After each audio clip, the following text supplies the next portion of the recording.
What's crazy is that I have this like big health and wellness podcast now, which is nuts because a couple years ago I was like living off processed food, chicken nugget princess, had never even heard of raw milk, would have thought that was nuts, psycho, crazy. My eyes were opened. What really was the catalyst for that was all being mandated to put a certain thing into all of our bodies. And I just thought something is deeply wrong in my spirit. When you have public schools saying that pizza is a health food because it has tomato sauce, that's a problem. They know that if they can influence the committees that are deciding the food served in our schools, they can create customers for life. The pharma companies are able to buy off the news and advertise with them so that they won't report on these stories. I mean, that is all deeply evil. I mean, the UK, this is gonna be controversial to say, you can edit out whatever you need to. We'll keep everything in.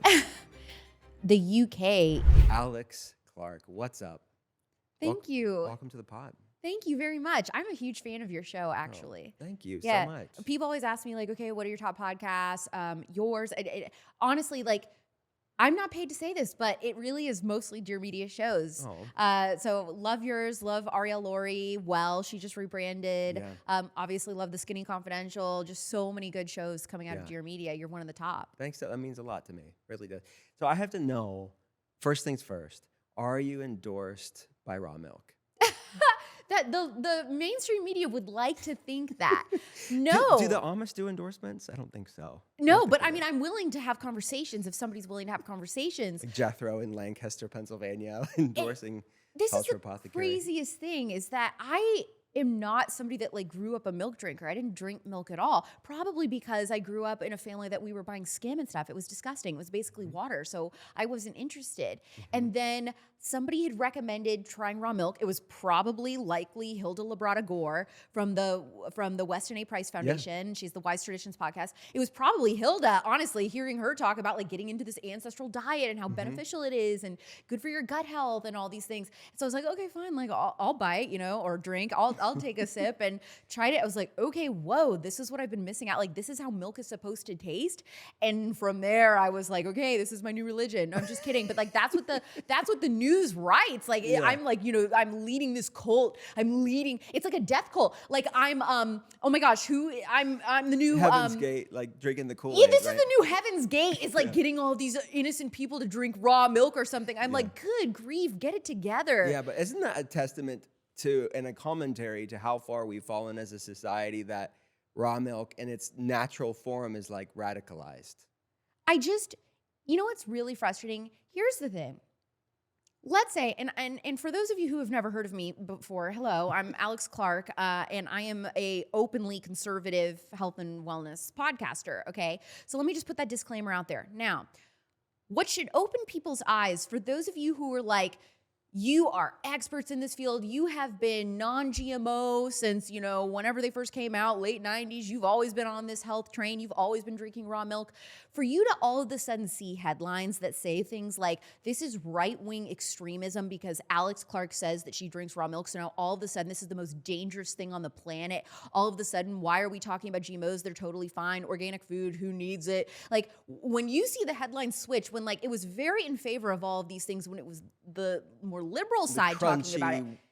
Hippie LA. Yeah. Doesn't that open your eyes? Like, well, wait a minute. Why all of a sudden are they changing things? Hormonal birth control. I've been speaking out about hormonal birth control. And I understand like for people that are not on the same political side as me, is they think like there's some kind of like religious component or it's just because I'm pro-life or something like that. Like this is why I talk about hormonal birth control. I mean, some people may not believe me, but the truth is like, no, like I was put on this from a really young age, 14, 15, for no reason. I was on it for 10 years. I now have autoimmune issues. I have Hashimoto's. I have so many health issues now that I attribute to being on hormonal birth control for like majority of my life at this point. And I just want to speak out against the poison that I think it is, regardless of my stance on abortion, regardless of my political views, religious views. It has nothing to do with it. I just think like, why aren't women given true informed consent on this prescription, why are we put on it in the first place? I mean, no one in my 10-minute wellness checkup was asking me questions about, food or different things that were like attributing to bad cramps or breakouts. Like there was just none of this. In fact, I was told it's too, oh, you're so cute, pat on the head. It's too complicated to understand your cycle. There's so much medical gaslighting. So much of around that. all health And issues so like with women. when I talked about hormonal birth control, that was another thing that the media in the last 2 years, I have been absolutely slandered on as like another like right-wing extremist thing to talk about hormonal Why birth do you think control. that is? Like that is what's the angle with the media that something that's traditionally left of center, the health and wellness world, somehow when you talk about somebody that's conservative talks about the same thing. Why do you think that's been the angle in the legacy media? Because nobody has ever cared about your health. You have been a political pawn this entire time. What has been happening in the last 2 years? We were gearing up for an election year. So because I happen to be shouting anti-birth control talking points and a conservative, we're now going to use that against the American people. We're going to fearmonger voters and say that, oh, this conservative happens to be talking negatively about hormonal birth control. They're going to ban hormonal birth control from you. You need to vote against, any conservatives in the next election, which was, the most recent election that we had. So there was talk about gaslighting. A lot of the health information that they choose to report or not report on, all of this is a means to control you. It's not because they actually care about your health or herd immunity or whatever they're talking about. It's because they want to control you and get your vote in some way or another. And the biggest indicator of this, if you think that I am making this up and like, oh, they would never do that. They just really care about dangerous health misinformation. The biggest indicator that that is bogus and that I am telling you the truth is that it wasn't conservatives who were first speaking out about hormonal birth control in the 70s. It was the liberal feminists who were protesting and calling attention and attending Senate hearings and saying, why are you giving us this pill that is wrecking our bodies? We are so sick. What have you been giving us for the last 20 years? Because, birth control came on the scene in like the 50s, early 60s, it became big. By the 70s, you had all these women like sicker than ever. And it was because of these feminist liberal women who were protesting and saying, you are not giving us true informed consent or giving us any information about side effects.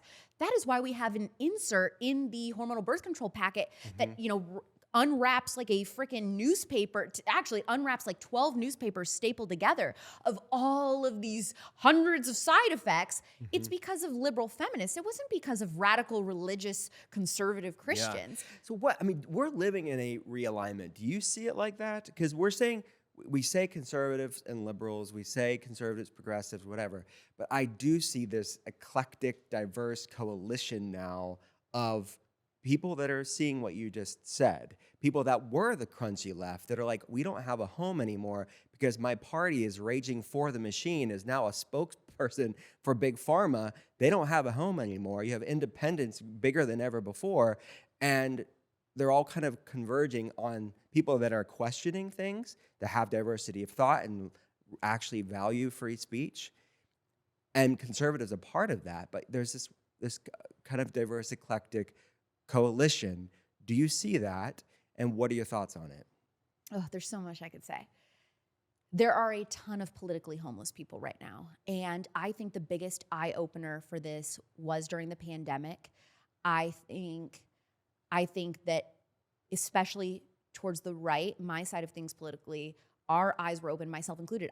So what's crazy is that I have this like big health and wellness podcast now, which is nuts because a couple years ago I was like living off processed food, chicken nugget princess, had never even heard of raw milk, would have thought that was nuts, psycho, crazy to drink that. What about listeria? That would have been me. So during the pandemic, so many eyes were open. And so you had a lot of people on the right questioning everything that we've been taught, because it was not the right that were questioning, the childhood schedule or anything like that. That was always like Hollywood. That was like, a lot of the people that you have on your podcast, that they were the first ones to be talking about things like, let's space out the schedule or don't go by that at all. Like, I mean, that was not a conservative thing. So a lot of people's eyes were open during that. The other thing I will say is, I think more than ever, it's become apparent that there is no political party itself that is like the saving grace when it comes to corruption in food and pharma. It's really going to come down to key individuals and coalitions that are willing to work together on this. And whether you like it or not, the first time we've ever seen at least any conversation whatsoever about even attempting to get to fixing those problems has been with the Trump administration and the aligning of RFK Jr., a Democrat, with President Donald Trump. He's an anomaly. And that's why I'm saying, like, it's not about party, because the Republican Party has been dog crap on this issue just as much as the Democrat Party has been historically until Donald Trump this term. First term, I would agree with you. Donald Trump did nothing to help any of this. Very similar to me. I had no idea. I mean, personally, there are people that are like, oh my gosh, for decades I've been listening to RFK Jr. I'd never heard of this man. There's that famous like clip and meme of, oh my gosh, I'm forgetting her name, but that actress being like, if I saw that, I wouldn't know who this man is. If I saw him on the street, I would have no idea. That's how I was with RFK Jr. So until this like pandemic and all of this stuff, my eyes were open. And then President Trump was introduced to RFK Jr. by people like Susan Wiles, Callie Means, that they like brought together this meeting of the minds. And then President Trump heard all of the stuff about like chronic disease and our children and everything for the first time. Now, he's a grown man. Obviously, we know he's going to eat his McDonald's and do his own thing. But I think it is really interesting that he's like, okay, I'm going to do what I want to do. I'm going to have my KFC on Air Force One, whatever. But I see the importance of what you're talking about, especially when it comes to our children. And it matters to me that my legacy is tied to fixing the chronic disease epidemic, definitely when it comes to kids. And so he was willing to be like, okay, I'm willing to hear what you have to say. You're obviously the expert on this and I am not. And he has demonstrated that he's willing to have those conversations and put people in charge of different aspects in his administration that like, that's their forte, not President Trump's. I mean, that's being a businessman, right? Which is what he is being like, this isn't my strength. I'm going to oversee everything, but I'm going to put you in charge of this. I'm going to put you in charge of this because this is what you know how to do. He's saying like, RFK Jr., go rampant on this issue, go wild. He said that, go wild. And like, I'm going to, you're not going to touch anything else, but like on this, I'll let you go wild.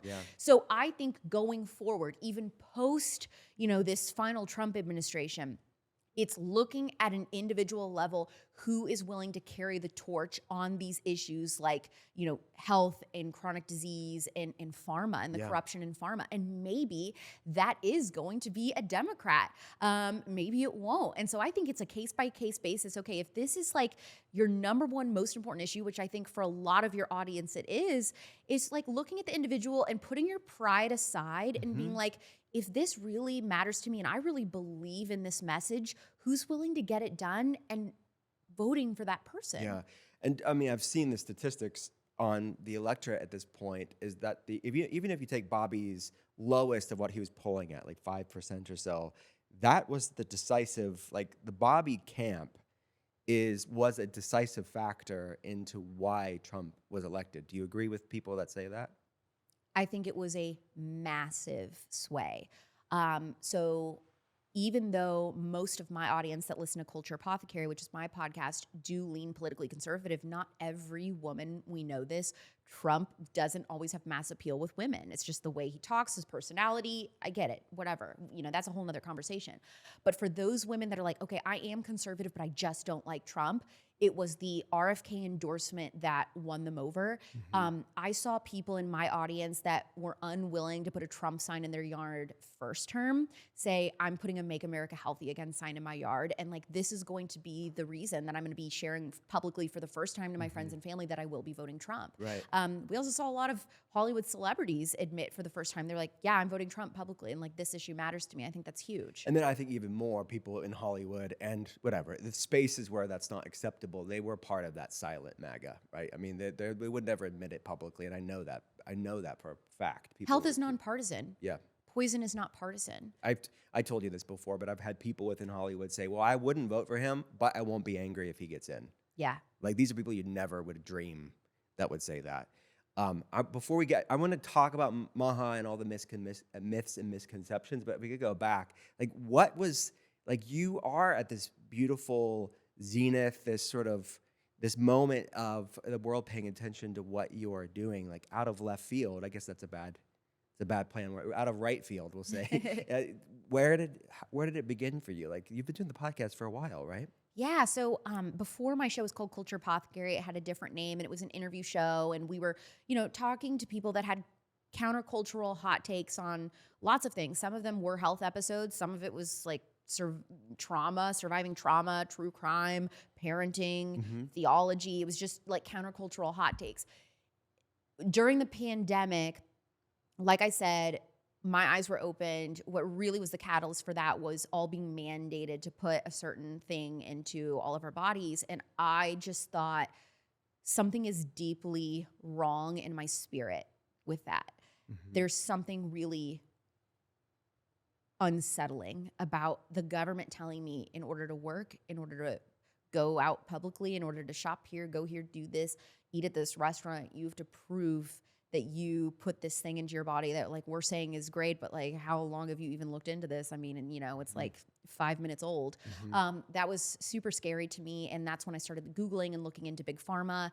At the same time, Hulu had come out with this show called Dope Sick, which was a dramatized show based on the Purdue Pharma story and corruption with OxyContin. And this is, you know, an admittedly privileged thing to say, but the little suburb town that I grew up in, I didn't see, even though it was the height of like the opioid epidemic exploding, I was a little bit insulated in that. And I didn't happen personally to have anyone in my immediate circle, you know, become a victim of the opioid epidemic, the opioid crisis. So I didn't really know anything about it. Hadn't really heard about Purdue Pharma and the corruption there with the FDA and everything. So I started looking into that, and I just thought, man, has there ever been other drugs that like the FDA has been like, this is great, there's no, you know, dangerous side effects, like totally safe, non-addictive. And that's when I started to learn about hormonal birth control. And it was just like this whole like rabbit trail of learning more and more. And then that led me to big food. I had never even heard the term big food. And what really helped me like believe all of this was true and like come to terms with it was the fact that I have always been politically conservative my entire life. So for me, it wasn't far-fetched, and I understood the corruption with our media. I understood corruption with big tech. I understood corruption in education. All of these different industries in America, I knew not to trust the government. So it was an easy connect the dots for me to say, why am I trusting the government when it comes to what they tell me is good to take when I'm sick and what they're telling me is safe to eat? And that then led me to the food pyramid. And let me tell you, there are a couple lessons that I grew up learning in public school that are like very vivid memories for me.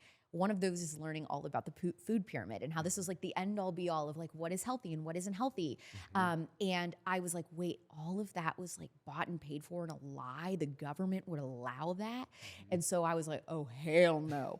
I gotta tell everybody about this because for me as a conservative, I'm like, why are no conservatives talking about this? This is crazy. I can't believe that we are so in tune with like not trusting the government on all of these other things that they don't want what's best for you. Why wasn't I learning about this? And so this was, for me and so many other conservatives, the biggest thing is like during the pandemic, we were all red pilled on this issue, which is so cool because, well, I thought it was going to be cool. I thought, oh my gosh, how awesome. Like everybody complains about having this divided country, you know, we don't come together anymore. And I thought, man, the left is going to be so thrilled that a conservative is saying, you were right about vaccines. I mean, the Venn diagram of left and right coming together on this topic. I thought, like, man, everybody's going to be so excited. Like, we're going to be able to, like, sit together at the Thanksgiving table and talk about raw milk and all this. And then it was all of a sudden like, no, you evil creature. How dare you, demon woman, talk about birth control and all this. I'm like, what? I thought, like, finally, this is going to be the thing. So, no, it was just so funny because then, you know, the goalpost moved and then it was, like, not okay to talk about this. You know, the whole thing so stupid. So anyway, that was like what led me into all of this. And so I just started realizing like everything I'm putting in my body is poison. It's not normal to be 26, 27, however old I was at the pandemic. It's not normal to be in your late 20s and be like so sick and tired and weak all the time. And so that then led me into now finding out I have autoimmune issues and all this. I'm like, oh, that's why like my joints hurt all the time. That's why I'm always so freezing cold. I thought that was like a girl thing. Like, oh my gosh, I'm so freezing cold when everybody's hot. No, it's because I have Hashimoto's. Yeah, well, I'll help you out. Yeah. So I'm going to send you like all my testing and labs and everything. So yeah, that I just started to learn like the fact that everybody says something is normal doesn't mean it is. Yeah, novel thought. So exciting. But okay, so we talked about this, that like the left, the crunchy left now are homeless, and then the left as a whole kind of moved the goalposts. You can't talk about everything's woo-woo, everything's health and wellness is like anti-science now, because that's the pejorative to delegitimize people, right? So we'll talk about that in a moment. But because we know traditionally conservatives, I mean, they did kind of throw shade at people like me. They would be like, you're woo-woo. Like that used to be the right sort of thing, is like, this is hippy-dippy, this is crunchy. Well, we saw it as an infringement on our freedom to say things like it's not ideal for you to eat a Big Mac. It's not ideal for you to drink soda. Like, what if we start putting warnings on some of this food? And we were just like, what an infringement on our freedom. Now I understand that we have no freedom if we have no health. Amen to that. If we cannot think critically, then everything else is basically hopeless. So my question is, did you get pushback from other conservatives saying, well, why do you want to talk about this? 100%. So give us the tea. Like, what did they just not get it at first? In fact, it took some convincing for me to explain. And I love Turning Point USA is the organization that produces my podcast. But at first, when I first started talking about this, it was probably like a year and a half ago, and I was like, man, whenever I talk about, because my audience had never heard this stuff before, so when I'm like talking about wellness issues, and when I have somebody on talking about nonstick pans being dangerous, when I have somebody on talking about like the food pyramid being made up, I see my downloads on my podcast skyrocket, like, because nobody's ever heard this before, and I'm like, okay, I'm becoming more passionate about this, but obviously my audience is feeling the same way as me, and my audience is like the same age as me. I've always done a really good job. I've been in media since I was 18 years old. My career started working in pop radio. And then I was there for almost a decade, about seven and a half years, and then moved over to the podcasting world and doing this podcast with Turning Point USA. But my audience has always been the same age as me. So like we're figuring things out and going through the same life stages at the same time. And I was like, this is like the new frontier. Conservative women are going to start caring about health and wellness more than anything else. I'm telling you, I can see the numbers. I'm seeing the DMs that I'm getting when I bring up these issues. And at first, there were some people in my organization that were not believers on this. They just thought like, this is weird. This is like an Alex hyperfixation, because I have a lot of those, where it like comes in waves, you're like obsessed with this for 2 months and then like you move on to the next thing. I'm like, no. I'm telling you, like, this is so important to me. And I can see it in my audience. Like, this is going to start being one of the top, if not the biggest issue for female conservative voters. We need to be talking about this. And I just said, my biggest thing with Turning Point when they first hired me, I've had a lot of crazy ideas that have never been tried in the conservative movement when it comes to appealing to female voters. And every time I have a little pushback, I always say, give me a chance, trust me. If I fail, then you were right, and then I don't have to keep doing this. So far, I have been right on every single thing I've brought up. So I convinced them to rebrand my podcast to exclusively be health and wellness focused. And the name is Culture Apothecary. We're healing a sick culture, physically, mentally, and spiritually. Every guest, and you've been on the show, every guest is bringing their own remedy, hence apothecary, because that was the original place in our community that we would go for natural remedies to heal a sick culture. So yeah, that's kind of like the whole idea behind it. Got it. So let's talk about MAHA, like the movement as a whole. We talked about Bobby Kennedy. We talked about that coalition. Let's talk about some myths, misconceptions, some pushback that we're getting, you and I are getting, of being associated with that. Like, what do you say to somebody that does say, you touched on this, but I'd like to double down on it, is like, Trump is using us. Trump is using Bobby Kennedy and well-meaning people that see the chronic health epidemic and are hopeful. What do you say to people who say that? Okay, well, the first thing is truth and time go hand in hand. Yeah. Time will tell. Maybe we are wrong. Maybe we've been duped, Dr. Cole. Maybe like this is all, we're going to just, the wool's going to be pulled from our eyes and then we're going to look like the biggest idiots. I'm open to that. I was willing to vote on the chance, like, what if that's not the case? What if this is really like gonna happen? Like, don't you want to be on the right side of history on that at least? So I was super excited to give him a chance. And again, for me personally, in my story, like, you've been in this for your whole life. I have just been in this for the last couple of years, and President Trump is in this brand new too, because he just got introduced to RFK and learning about all this. So like, for me, I didn't know any of this 2 years ago either. When Trump was president last time, I was all about Chick-fil-A 3 times a week. So like, how can I sit here and judge this man? he is willing. Okay, he did not have to say that Bobby Kennedy was going to have this like top position in his administration. He didn't have to do that, but he did. And then for those that are like, okay, well, what does that mean? How do we even know that means anything? Here's what I can tell you. And Dr. Cole is in the same group chats behind the scenes as me. We are getting updates from people way more important than him or I, even in this transition team, that are there specifically on health, that are sending picture updates, text, like, I'm back at Mar-a-Lago again. Here's the meetings we're having today. Here's the discussion points. Here's what we're talking about. It's phenomenal. Within 24 hours, it hadn't even been 24 hours. The next morning, Wednesday morning after the election, President Trump had RFK Jr., Callie Means, he had a bunch of different people in this MAHA movement at Mar-a-Lago to start talking. He was not there talking about, I mean, I'm sure he was talking about a lot of things that day, but he made sure that the MAHA stuff was a priority within 24 hours of getting elected. He didn't have to do that. So if this was like some thing that like didn't really matter and it was just like a trick to get like people in the wellness space to vote for him, well, he started kind of making moves, not only within 24 hours, but like he started this transition and focusing on the MAHA stuff well before even being elected. So on the off chance that he was going to win the election, President Trump decided to use his own money to give Bobby Kennedy the funds to like start the health transition team on his own without interference from lobbyists and swamp people. So he was like, I want to give us the best opportunity to succeed. I don't want to wait till I'm elected, if I'm elected, and then start using government money to start like making these moves, because that's when the lobbyists come in and say, oh, well, you're using government money. You need to have me. You need to have me. And it's like really complicated. So he wanted to protect the integrity of what RFK Jr. is trying to build within the Trump administration and be like, I'm going to give you my own money so that we can make sure nobody has a say that we don't want on all the health stuff. I think that speaks to Trump's character and integrity, that he means what he says and says what he means. What I will also say is this. Let's just say you're listening to this and you hate Donald Trump.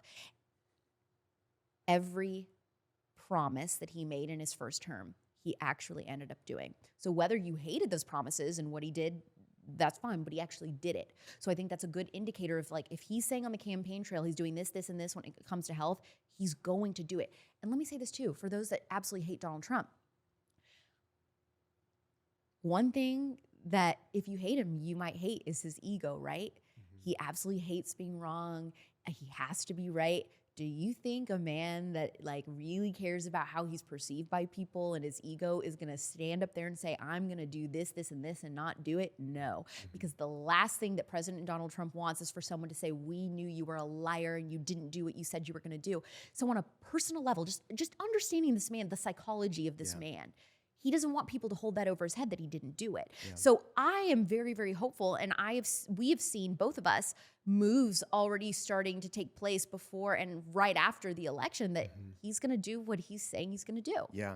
I agree with you fully, and I'm hopeful. And as you said, like the group chats, the knowing these people, like friends of mine, like that's another layer for us, I think, that it's not just what we see in line, it's and read about, it's knowing people like Callie Means and Casey Means and like good friends of mine, Casey, I've known for years, and Bobby Kennedy. Like these are the real deal people where it's like, if even just the chance of it versus doing the same thing repeatedly and expecting a different result, we have to do something different. It's unsustainable.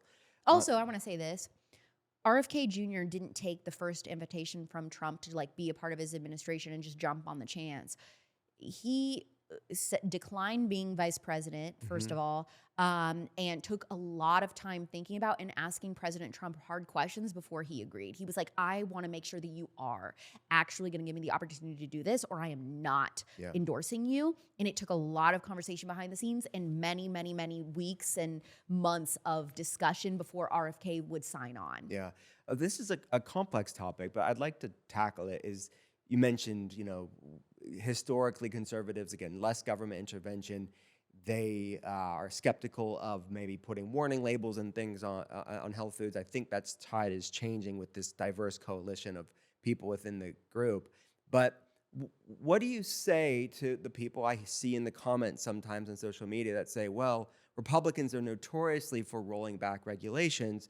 How do we, and I have to say, I am skeptical of regulations too, because historically, who are the people doing the regulations? Right, it's the people government are that has all these corrupt. problems. Yeah, there's a corrupt conflict of interest that our health isn't actually priority here. But if there were people that we actually trusted to do regulations to actually protect its people, I think a lot of us within health and wellness could get behind it. But how do we navigate that? Having a free market, having diversity of things out there, you don't have to pick one thing.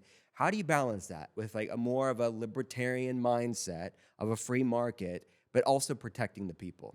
So I would say getting away from banning things and being like, we're going to make sure that everybody has informed consent. We're going to get corruption out of different 3-letter agencies who are rigging the studies, who are rigging, what's being taught in our health schools, universities, nutrition schools. All of that is playing a huge part in this problem that we're in. So I think weeding out some of the corruption in these systemic levels, which is part of RFK's plan. Callie Means is really advising him on that. I mean, he was a former lobbyist who was like part of the problem and then completely changed his life, right? So nobody understands the corruption better than Callie. I think putting labels on that and having that education, like what is glyphosate? What are GMOs? How can they harm human health? I mean, so much of this stuff is like buried in media or the pharma companies are able to buy off the news and advertise with them so that they won't report on these stories. I mean, that is all deeply evil. And so that's the biggest issue is like I believe if people were truly given education and information on these issues, they would make different choices. The unfairness of it and where it's rigged is that they're not given the information. So there is a certain aspect, especially to conservatism, of like people need to take personal responsibility. So that's something that a lot of conservatives that are really new in this space, they hear me talking about all this. They're like, this is personal responsibility. It's not the government's job to tell parents what they should be feeding their kids. They should know what to feed their kids. And I'm like, no, it's not that simple. Because so much of this information is rigged. So when you have public schools saying that pizza is a health food because it has tomato sauce, that's a problem. That's where the confusion comes out to parents, especially parents that are like, maybe they don't have, a higher education level, and this is all really complex and hard to understand. Even the basics of like putting studies out there that say things that are so insane, like Lucky Charms are healthier than ground beef. Yeah. That's the stuff that is confusing parents intentionally. And so that's the kind of stuff that we have to get away from. And then I think that we'll get into like a comfortable spot that both the left and the right would be okay with. Yeah, I think that's a beautiful way of saying it. It's like it's freedom. So I think this is a human issue of liberal, meaning American ideas of people to make choices, but you can't have informed consent until you remove this conflict of interest, right? Because there's so much cherry picking of data and subjugation of data to push a narrative that our multinational corporations want us to believe, right? Right. And I would say too, I mean, that's going to be, there's people in the space that are like hardcore libertarian on this issue. I mean, Joel Salatin, regenerative farmer from Virginia, is one of those people who's a diehard libertarian and says, let people take any drug they want, jump off a bridge if they want, eat what they want, who cares? I want the government out of farming entirely. And then you have the conservative side on this issue. I mean, I think the government bears a small responsibility in helping protect life, right? Life, liberty, pursuit of happiness. I think those are human rights, and that is like the one job of government is to protect life. So there are small instances where I think you can say, I mean, for me, like look at cities like, Portland, Oregon, San Francisco, whatever, that have basically completely legalized all drugs. I mean, has the quality of life gotten better for them or worse? Crime, all of these different things. I mean, I just, there's small circumstances where I do think a little bit of ramifications can be a good thing, but there's going to be a libertarian that disagrees with me on that, which is fine. And then you have the more liberal side of things is going to be like, no, we need like complete regulation, total government control, all of that. Yeah, and that's one of the few of the government's roles is actually to protect its people. Like there is a place for those, moderate amounts of safety and protection. What do you say to the people? Some more MAHA myths is that Kennedy in charge he's gonna take away everyone's vaccines. What's your take on that? Well, that's the stupidest thing I've ever heard. His own kids are vaccinated. Duh. Hello. I mean, again, this is about informed consent. He has never once said we need to ban all vaccines. He is saying you are not giving parents all the information they need to be able to accurately make a decision. I mean, you've got people being threatened to be kicked out of their pediatrician's office if they don't take this or do this with their children. That is making, I mean, you're the doctor. I don't know the terms. Isn't it like making medical decisions under duress or something like that? I mean, that's basically what we're doing to these parents. So that's all Bobby Kennedy has said. Now he's bringing up important conversations about, making sure we're doing different studies and testing and control groups and all of these different things with vaccines, which I think is great. I don't understand why people would argue with that unless you know that it doesn't work, and so you don't want us to be doing those types of investigations. Hello. And going back to like the Orwellian upside down we're living in right now, that I see people on the left that I know personally are crunchy.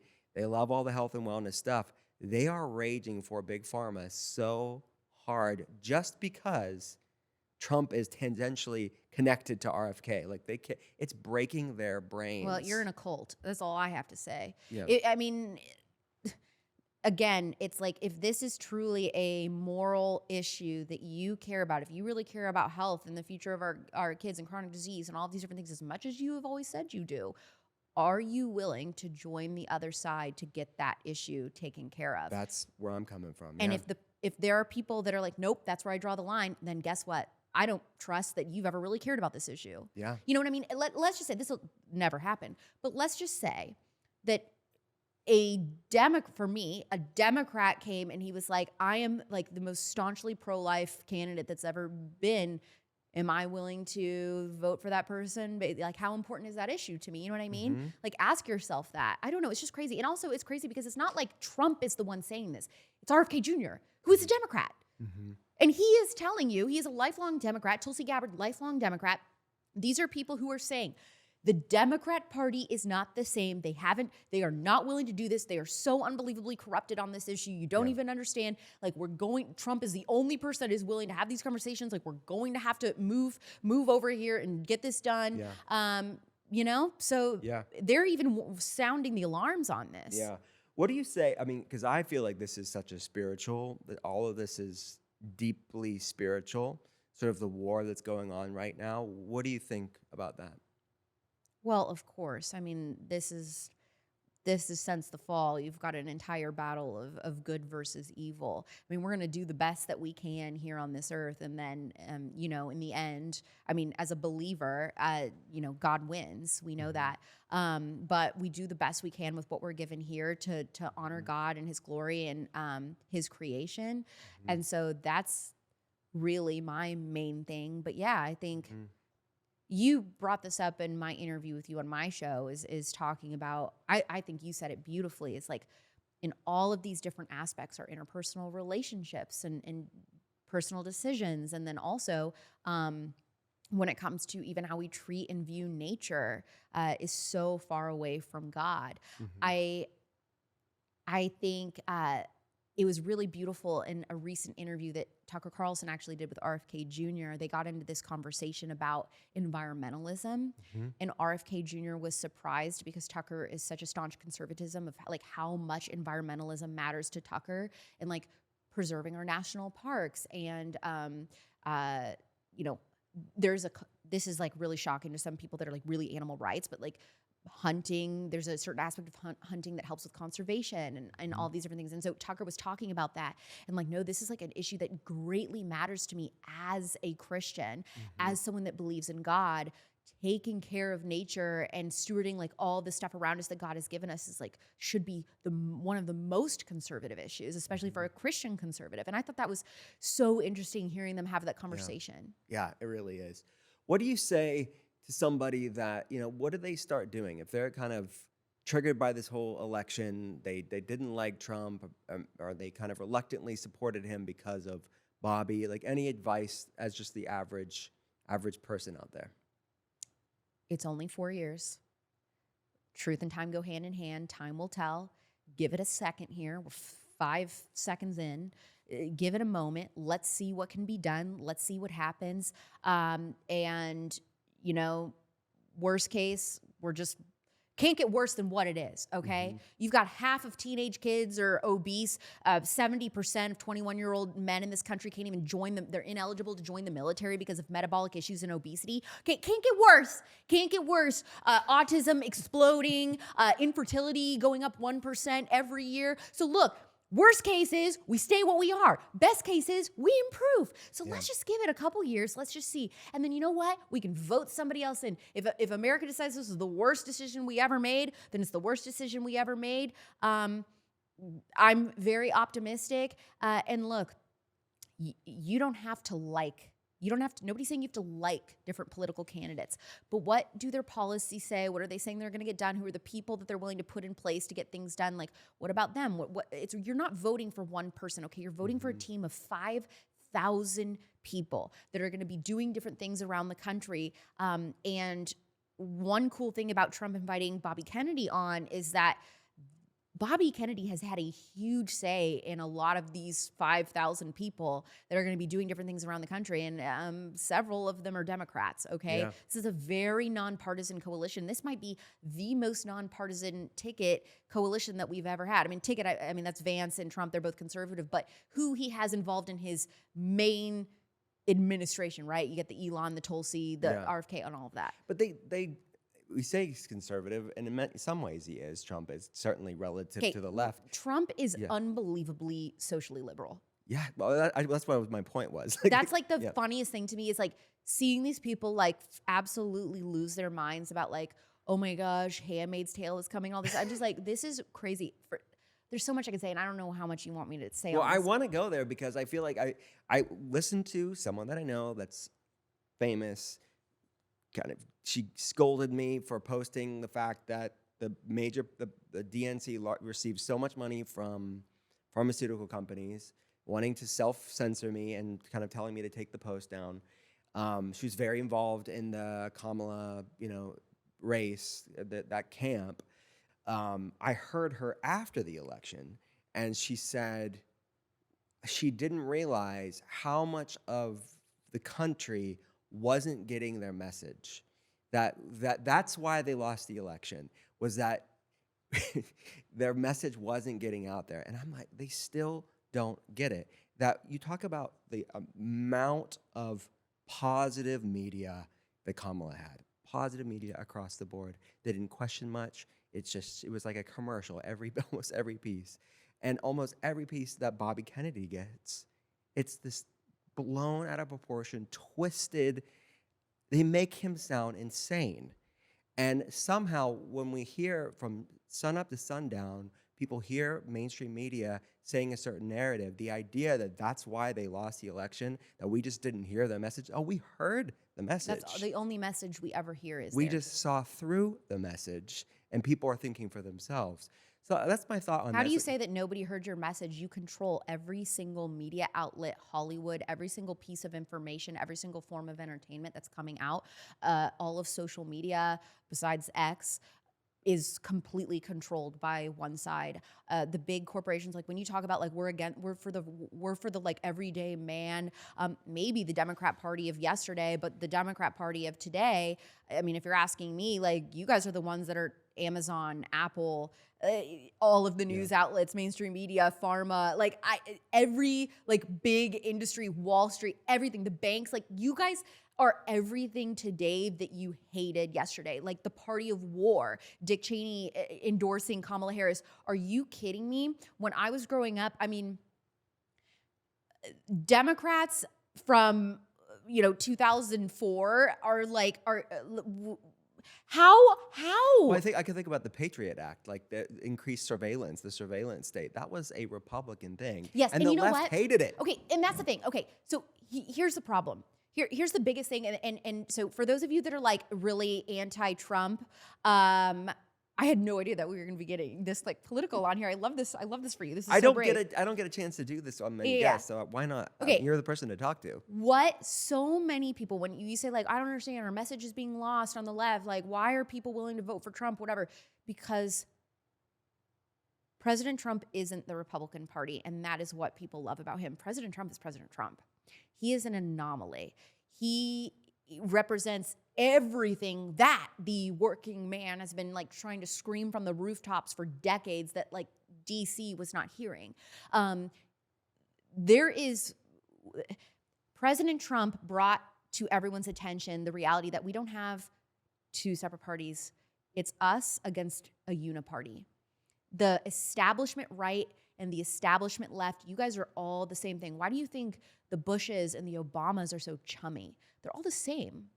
President Trump stuck out from that. You know, the only other person, the only other person who is like Trump on the left would be Bernie Sanders, okay? So think of this as like, President Trump is like the Bernie Sanders of the more right-leaning, I guess, of like, we're totally anti-establishment and we're our own person and you can't control us. I just think that President Trump is like a little bit, honestly, it's the qualities that people hate about him the most. His willingness to just like put his middle finger in the air and be like, I don't care, like I'm doing it. I mean, he's just like a little bit more brazen than Bernie's personality is, which is I think why like he stands out more and is able to get this stuff done. But they're very similar, honestly, in a lot of ways. You know who else, and again, different in many ways, I'm not equating them, but they have this sort of populist, I think, Venn diagram convergence is AOC. I saw in her stories the other day post about this phenomenon that she's seeing amongst her followers of people that voted for her and Trump.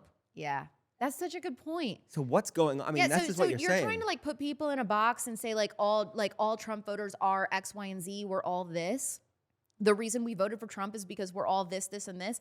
I mean, I don't know what to tell you. He gained a massive amount of points in women, Puerto Ricans, Latinos, African-American vote. I mean, everything exploded. Like, to try to say like this is what a Trump voter is, you'll never be able to figure it out because it's everyone. One of the things that got me, and we're having this conversation because the intersection of politics and health is now more than ever. So everybody that's listening to this, like this is intimately connected to my work. When you're talking about chronic health problems, when you talk about free speech to talk about this chronic health problems, this is important for anybody that's interested in wellness. Diversity of thought, free exchange of ideas. This is really, really important to anybody interested in wellness. Yes, it is. And you know what? It wasn't Donald Trump's administration who was telling Facebook to censor posts with alternative health ideas during the pandemic. Wasn't Donald Trump. Wasn't a Republican running Instagram who was censoring posts during the pandemic on sunlight and the importance of vitamin D. Yeah. Well, exactly. I mean, you mentioned the working class. Like the Democrat Party has dislodged the working class, and I feel like they have dislodged the wellness community because of what they did during the pandemic. They subjugated so much information that would help people, and it was the things that was actually the truth they called misinformation. Here's what we can do going forward. The wellness community, let's make it a mission. Let's band together, right, left, whatever, black, yellow, green. Let's all band together and get this amazing information about health and ways to solve the crisis that we're in to our now elected officials. You know what's really cool is that I've never seen a politician do this. I don't think anyone has. Bobby Kennedy created this MAHA website where we are literally from any party, any part of the world, we are nominating different people to be in charge of different things in the MAHA movement that we'd like to see. I mean, I saw Bernie Sanders on there for something. I mean, so like, and he's asking us like, go on this website and like vote, like mark who you would like to see in charge of different things. Like he's really wanting our opinion. So for those of us, and you guys are way smarter than me. I mean, I am just the bridge between an audience willing to learn who leans right politically on health and wellness and the experts, because I'm interviewing people like you, Dr. Cole. I am not an expert. So I'm just like the voice of my audience is kind of like what I represent in the MAHA movement. But if we all band together and start telling Vice President Vance, like, hey, these are things that are important to us, whatever. He's already talked about seed oils before, so he's at least like somewhat like in the know on this. But if we start like talking about how important this is, calling our congressmen, I can't explain to you how powerful it is. That is the one thing that your congressmen and women say, is when their phones are ringing off the hook every day, multiple people saying like, hey, what's your stance on food freedom? Hey, on raw milk, what's your stance on this? What do you think about this that RFK is talking about? When their phones are ringing off the hook and you guys are saying like, what's your opinion on this? I really like what RFK said here about this. They listen to you. That's literally how they make their decisions, is the phone calls. Don't underestimate the phone calls. That's like a huge, huge thing. We think like that's old school. Nobody cares about that anymore. No, that is a big thing, because they're sitting at their desk and the phone is ringing, ringing, ringing. Oh my gosh, another person calling, another person. What are they saying? They're asking the receptionist or whoever it is, their staffer, like, who's calling? What are they saying on the phone? That is like a massive difference maker. So keep doing that now. Calling your congressman, and if you see RFK say like, hey, I want to get this done, and hey, let's just say President Trump is disagreeing and there's like this disagreement, but it's something that we really like in the health space, start calling your elected officials locally for your state, your area, whatever, your district, and we can get this done. Yeah, I love that. I'm going to talk about one more thing with this sort of race. I'd like to get your thoughts on, and then I'm going to go to something else, is what I saw the DNC do to Bobby really, to me, I don't know how anybody's okay with it, suing him in every state to try to get off the ballot when he was running as an independent. And I thought that he said something so eloquent. He said, look, all the polling showed I was polling more from Trump's voters than from Kamala's. Why is the DNC suing me to try to shut me up in every state? I think no matter where you stand, I think that is a the lawfare aspect of what they've done. It absolutely is, and it's because he is willing to go against the machine, and the machine funding the Democrat Party today is Food and Pharma, which I don't understand why everybody got mad at Dr. Cole for pointing that out a couple days before the election. I would think for this audience in particular, that should matter more than anything, is which politicians are being funded more by these interests and groups that we vehemently disagree with. And so Bobby Kennedy is somebody that's adamantly against all of that, and they don't want that. By the way, this isn't the first time them taking out President Biden, installing Kamala, preventing Bobby Kennedy from running and doing what he needed to do. Don't forget, they did this to Bernie with Hillary. So how much, when you talk about like, I'm the party of democracy, I care about democracy, really, how much democracy is going on there with your party? Because it seems to me like you've got a handful of people who are literally making all of the decisions for you. Your party, the voters in the party really don't have any say at all about what's going on. You're told what you're doing. I think that's a pretty backwards, corrupt garbage to me. Yeah, well said. We hung out together in Michigan. We went to Battle Creek, Michigan. Tell people what went down. Well, we protested Kellogg's. We had over 450,000 signatures from people across America demanding that Kellogg's remove BHT, artificial dyes from their cereals, and had probably, like, what do you think? I don't know, 1,100 people, 1,200 people in person? Something like that. Something crazy. We had a huge, huge amount of people. Some people drove for hours to attend this march and protest Kellogg's in person. We walked to the headquarters, very grassroots, show up. We have our signatures. Avani, Hari, the food babe, Callie Means, all these people, you guys are like demanding a meeting for the Kellogg's people to come out or invite them in to just like sit down and let's talk. Refused. One of their employees held a sign in the window that said, "Get off our lawn." You had literal children out there holding signs that say, "Please stop poisoning my cereal." And they're holding up signs back saying, "Get off our lawn." I mean, this is like evil, diabolical stuff. Yeah. So we went there to try to make waves, make a change. And I mean, it's been months and this is still in the news cycle.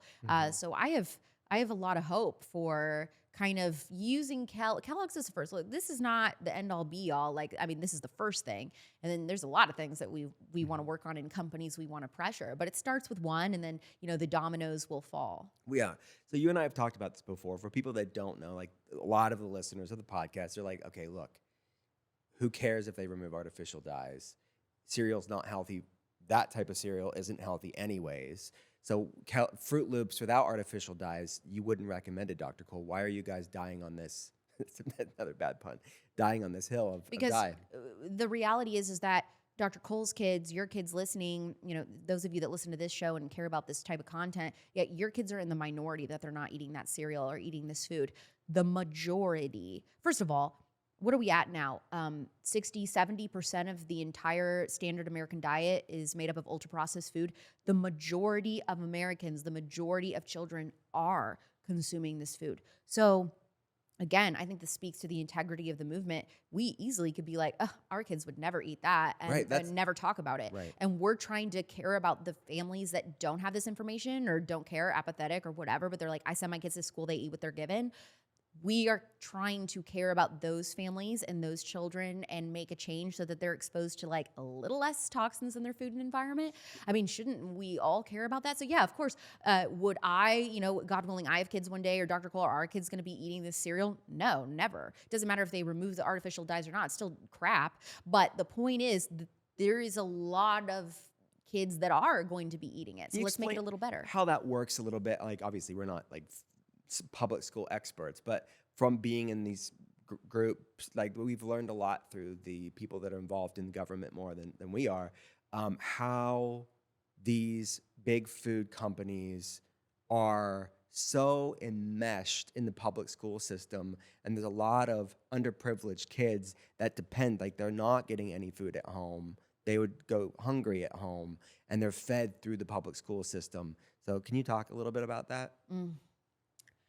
It's so disturbing because big food and big pharma know that the majority of kids are getting almost all of their food from school. And they know if they can influence the committees that are deciding what food is allowed to be served at our they know that if they can influence the committees that are deciding the food served in our schools, they can create customers for life. So if we get these kids all hopped up on almost exclusively ultra-processed foods, inflammatory industrial seed oils, et cetera, artificial food dye, not only is your kid going to be super fat and sick and need medical intervention there, but they're also going to have all of these behavioral issues. And isn't it amazing that now we have something that we can prescribe for that? Your children, as sick as it is, literally and figuratively, are a dollar sign to these companies. And you want to think that nobody would ever do that to a child or use a child in that way, but greed is the root of all evil. These people don't care. Purdue Pharma didn't care when they saw the data rolling in that crime was skyrocketing and everybody was getting addicted to OxyContin. They still maintained that it wasn't addictive and that we just need to prescribe higher doses because they saw the money rolling in. And so they didn't care that they were completely decimating American communities and families, and children were losing parents. They did not care. So I don't know. We look at history as a clue, and history has shown that, this is the root of all evil, and people will do whatever it takes to make money. Your kids are not an exception, sadly. So it's going to be like the MAHA movement and talking about getting corruption out of the guidelines committees that are deciding our public school lunches and how much ultra-processed food is served and all of those types of things to kind of make a difference. And one thing I'll say for your audience, people on the other side of the aisle politically like to wield this over my head in particular, is like Michelle Obama. Well, Michelle Obama did it first. Give her credit. She was trying to fix the corruption with chronic disease in children. Yeah, let's talk about that. Michelle Obama had it right for about 5 minutes, and that was until Big Food swooped in, and of course they had like the Heinz family involved in their administration, and everybody's like, you are not going to be doing this, or we're going to be pulling a lot of money from this administration and how much we're going to help you with different things. You better pivot this campaign quickly to movement and physical activity and fitness, not about the actual food companies and holding the food companies accountable. So if you remember, she had it right for a second. She was calling out food. And then she pivoted to exercise. We just need movement. And by the way, have a Subway sandwich. That is so diabolical.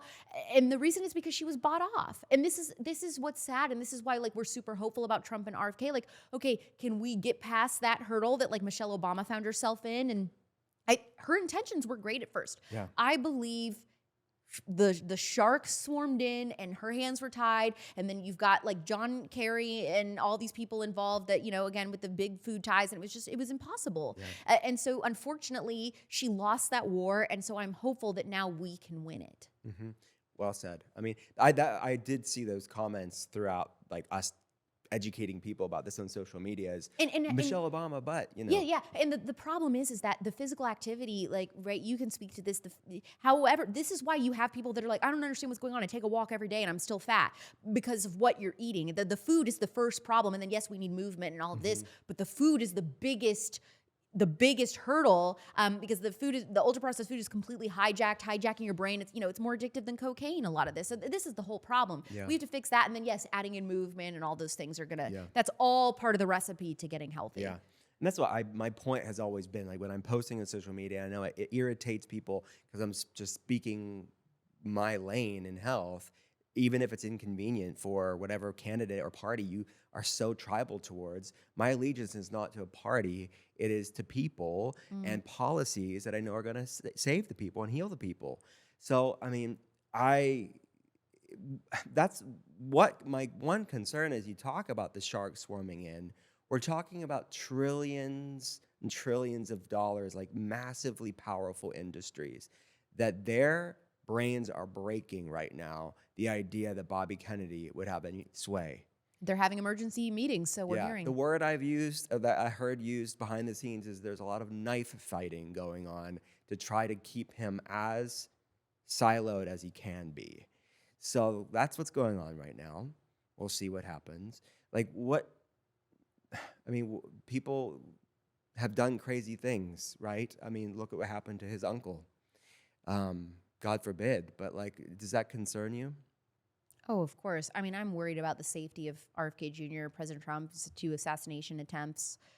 I mean, I stand with the people that, geez, what is somebody fighting for that everybody wants them dead? Usually history tells us something good that we need, right? So they're obviously trying to share information or fix things that different powers that be don't want fixed. Why is that? Yeah.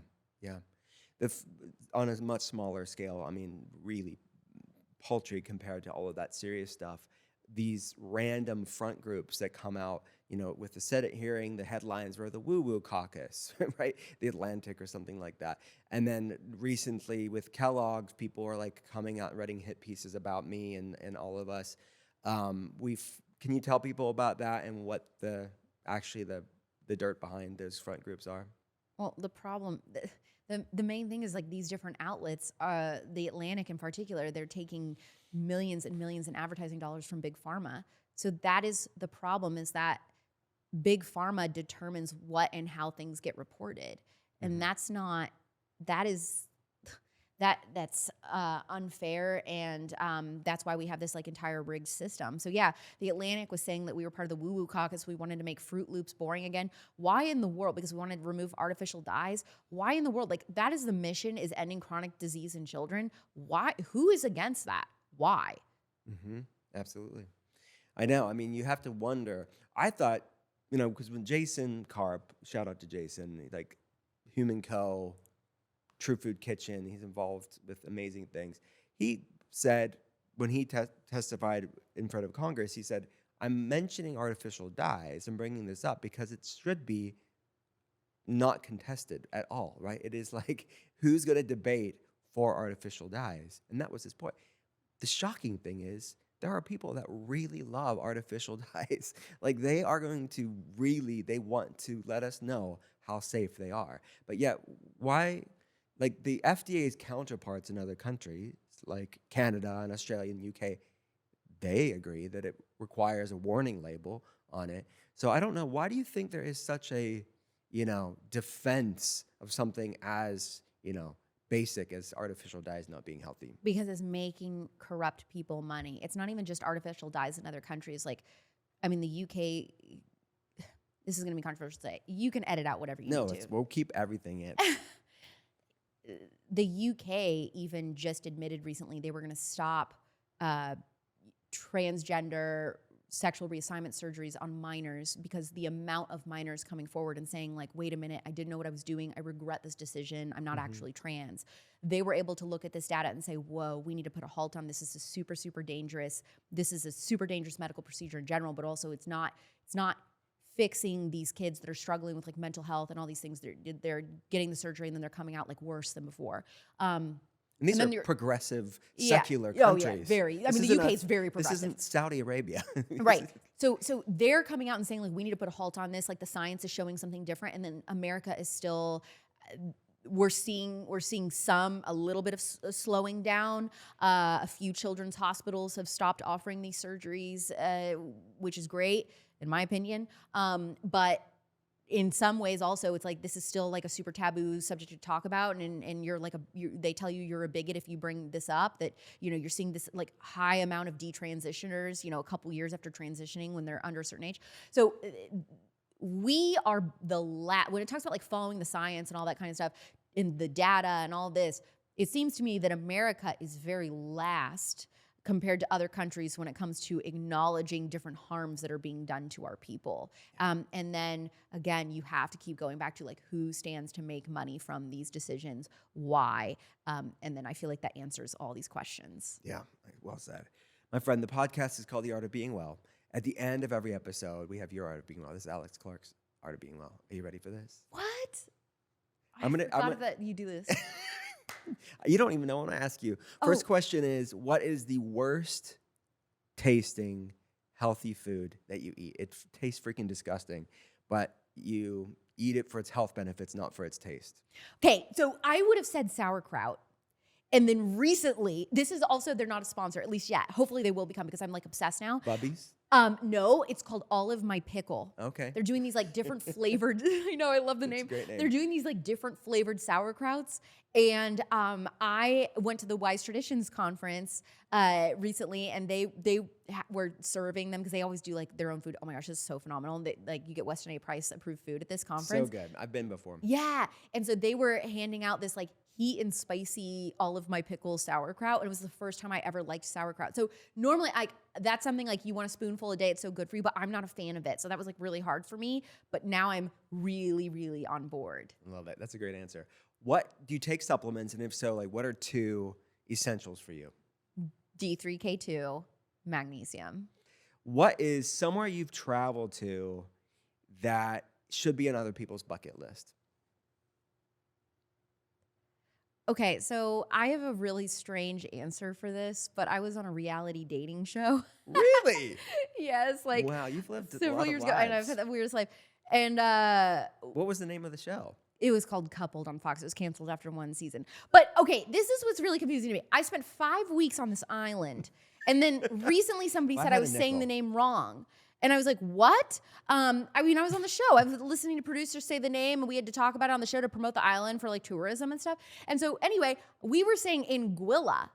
Oh. This is not how you pronounce Is it? it Anguilla? Anguilla? I don't That's I what know. somebody told me that the other day, and I was like, what? I mean, and all this Well, time it's like they the Spanish way versus okay, the not. but it is a stunning island if you like stay in like a private house or whatever. And the house that we filmed in was like Beyonce and Jay-Z vacation there, and the Clooney's are like across the street, and it's really this like island that nobody ever talks about, and it is absolutely stunning. So I recommend that. I love it. Yeah. However you However you say this freaking island, like people are gonna say like It's in the Caribbean, right?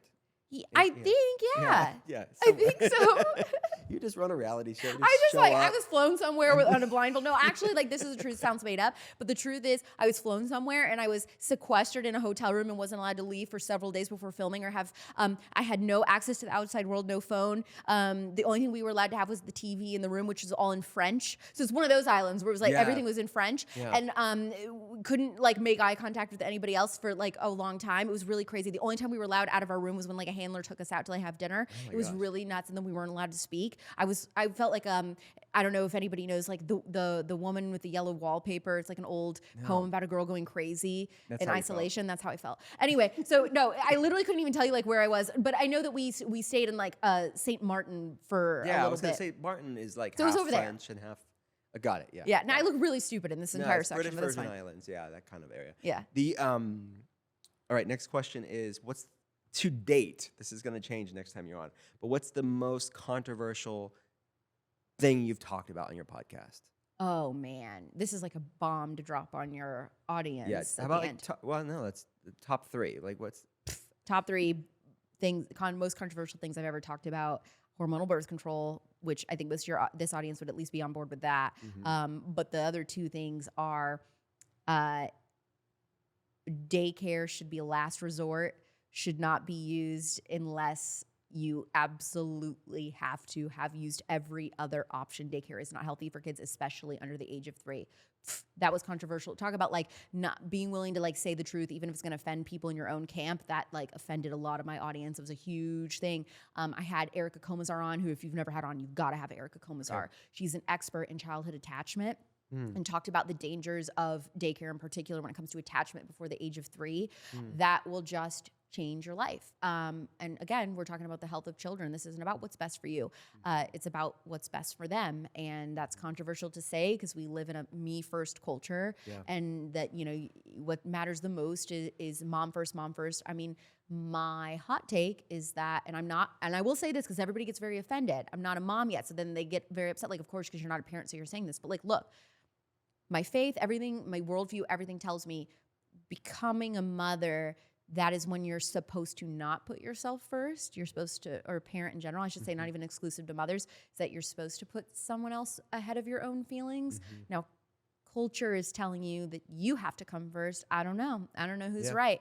So then anyway, that's that take. And then the last thing that is extremely controversial is, I think, and this all goes into making us super sick with pharma and all that. I think that the fertility industry preys on women. That one, a lot of these issues causing infertility are things that can be fixed. You won't actually need IVF. I think it's a quick buck to tell so many women, oh, you have PCOS. Well, you're gonna have to spend $25,000 on IVF.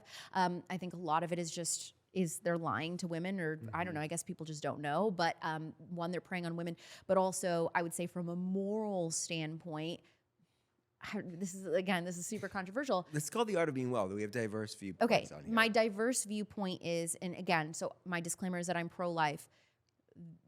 There are a lot of beautiful lives created with fertility treatments and IVF. There's also a lot of innocent lives destroyed through that method. So what I will say is that I believe there is a right and wrong way to use IVF. And you say, well, what do you mean by that? Committing to using all of your fertilized embryos, not destroying based on gender, or might have like a deformity, different things like that. So like that's a whole nother conversation. I could see why those 3 things would. I know. Ruffle So that's feathers. really controversial. And now your audience like, I hated her at the beginning, and now I really hate her. No, look. I'm on a mission to bring classic liberalism back of free speech, and it's not a bad thing to hear, even if you disagree. Yeah, it's okay to disagree with me. Like, learn from somebody else. Don't live in an echo chamber. It's And okay. a lot of my, and by the way, let me just say, a lot of my, again, you said these are the 3 most controversial. Those are 3 controversial things with my own audience, conservative Christian audience. Interesting. The IVF thing is extremely controversial. I would say majority of my audience disagrees on that. So that's a really I love that you fringe still belief. do that. Yeah. You could be in an echo chamber knowing like, these are the guidelines, don't go there. You're still willing to go there. No, and my very, very best friend, Lauren, she has 2 beautiful twin boys conceived via IVF. They would not be here if it weren't for IVF. And, she feels the same way as me on this, and that she was committed to using every single embryo. And so, hey, that's the thing is like, from a pro-life perspective, if I have 20 embryos and I could have 20 kids, are you willing to have 20 kids? So that's my thing, is that I don't want to be destroying lives, because I believe life begins at conception. But yeah, that's a whole nother thing. I love it. You can listen to my podcast if you want to get more into those like super, edgy views. Yeah, I love it. Do you know what Enneagram you are? 4. 4. I'm a 5-wing 4. Are I you a 4-wing 5? love all things melancholy, listening to scary movie scores as I drive, because it makes me feel sad, and I think sadness is beautiful. That's funny that you're a 4. I deeply feel like convicted, and like I have to be different and stand out, but also like nobody likes me and I'm unimportant. So I have like those conflicting views. Yeah, I love talking about the Enneagram stuff. Me too. I mean, I haven't met a 4 on the podcast yet. You're my first 4. Oh, always crying, all the things. Like everything it says like is me. Do you have a wing, or do you feel like you're a pure 4? I'm a 4-wing 3. Oh, 4-wing 3. Got it. That makes sense. Actually, I could see the 3 a lot in you. Last question. What's a book that you've read? It could be fiction or nonfiction. I'm like getting a running Art of Being Well book club, but. Lenore Skenazy, Free Range Kids. I'm not a parent, but I'm a firm believer in taking advantage of the season that I'm in and learning everything I can before I get to that point in my life. So I'd like to know what I can now instead of like cramming everything 9 months pregnant. So free range kids, Lenore Skenazy, she is just a super radical, especially for today's culture, way of raising kids, and that she believes in more independence and letting your kids do things on their own and not being super hyper afraid of sleepovers and letting your kids run errands and, you know, learning how to be independent and how that fosters confidence in kids and kind of like getting away from this like fear-based parenting culture. And I just find it super fascinating. Again, even if I don't subscribe or agree with every single thing everyone says, I love hearing really countercultural points of view, which is what I do on my podcast. And Lenore Skenazy, however she says her name, is one of those people. She is one of the craziest. I think she let her kid at like 4 years old navigate the New York subway system on their own. So, I mean, that's like no one today, left, right, anything like is going to do that. So I just think it's cool. Like, okay, why do you believe this? Why do you feel so passionately in this? What are the fruit that you've seen in your own kids parenting this way? I love hearing like radically different points of view. So that's one of my favorite books. I love it. My friend, this has been great. Where do people go to learn all the things you're doing? So you can follow me anywhere. Culture Apothecary is the name of the podcast, Apple, Spotify. The podcast is a beautiful multi-camera shot show, Real Alex Clark on YouTube, and you can find me on Instagram, Real Alex Clark. Thanks for coming on. Thank you.